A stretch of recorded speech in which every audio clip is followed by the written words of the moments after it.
We've heard a lot in the slip-resistant world about coefficient of friction. What's your COF score? What's your COF score? What's your COF score? I mean, it is like a broken record out there. And I want to have this heart-to-heart conversation with you.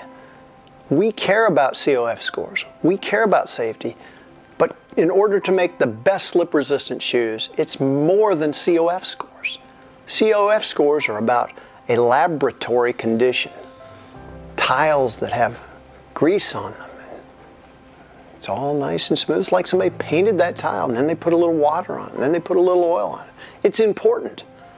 But have you ever been in a real kitchen? Does it look like that? Hell no, it doesn't look like that.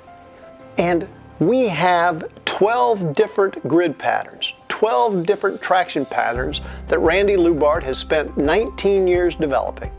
The godfather of sole would not put his name on anything that doesn't have a great coefficient of friction score.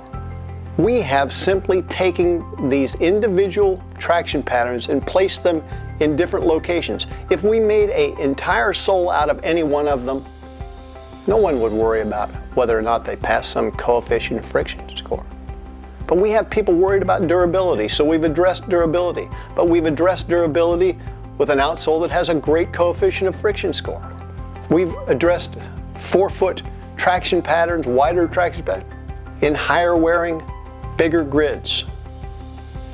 Each one of these grid systems, we talked about the anti-clogging. They look different. They're spread apart.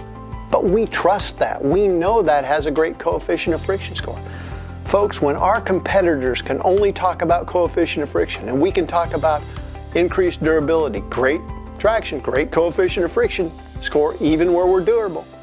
We can talk about zone traction, trip guard, not letting people trip when they get to carpet.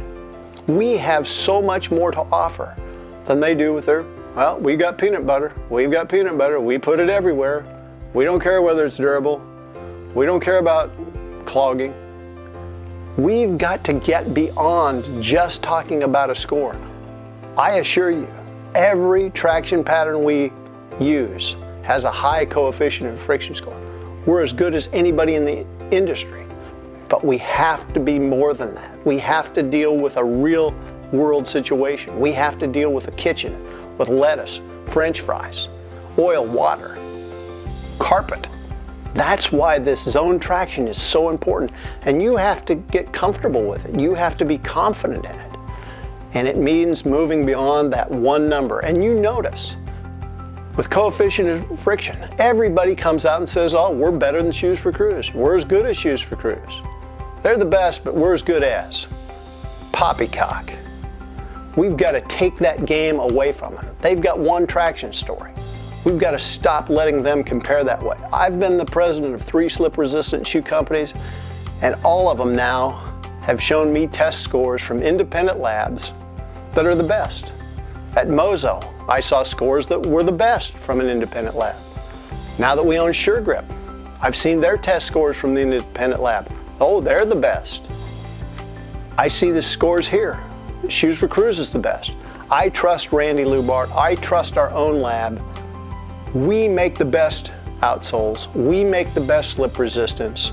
I don't care what some other people say, and I'm tired of looking at these independent labs. The only thing that seems to work with these labs is if you pay them, you get a better score. I'm tired of that nonsense. We're going to take the bone away. We're changing the game. We're going to zone traction. It's a better system. We have more stories to tell. It's designed for the real world. And we're not going to go back to this peanut butter, one score and one outsole. That's for the dummies. That's for the competitors. Let's go kick their butt.